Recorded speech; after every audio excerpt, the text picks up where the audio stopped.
یا اللہ حلال روزی کے دروازے چاروں طرف سے کھول دے۔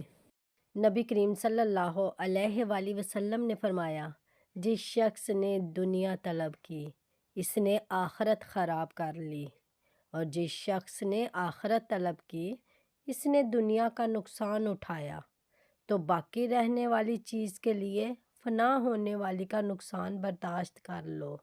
رسول اللہ صلی اللہ علیہ وآلہ وسلم نے فرمایا، جنازے کے پیچھے ایسی چال چلو جو دل کی چال سے بھی دھیمی ہو، اگر وہ نیک ہے تو تم اسے جلدی قبر میں پہنچا دو گے، اور اگر برا ہے تو جہنمیوں کو دور ہٹایا جاتا ہے۔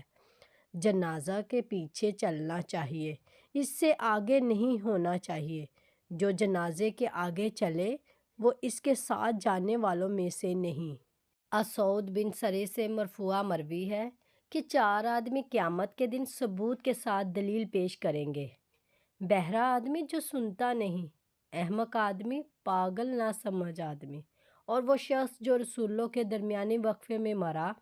بہرا آدمی کہے گا، اے میرے رب، اسلام تو آ گیا لیکن مجھے کچھ سنائی نہیں دیتا تھا۔ احمق کہے گا، اسلام آ گیا اور بچے مجھے منگنی مارا کرتے تھے۔ پاگل کہے گا، اسلام تو آ گیا لیکن میں کوئی بات سمجھتا نہیں تھا۔ اور وہ شخص جو رسولوں کی آمد کے درمیانی وقفے میں مرا، وہ کہے گا، اے میرے رب، میرے پاس تو تیرا رسول ہی نہیں آیا کہ وہ لوگوں سے پختہ وعدہ لیتا اور لوگ اس کی پیروی کرتے۔ اللہ تعالیٰ ان کی طرف ایک فرشتہ بھیجے گا کہ انہیں آگ میں داخل کر دو۔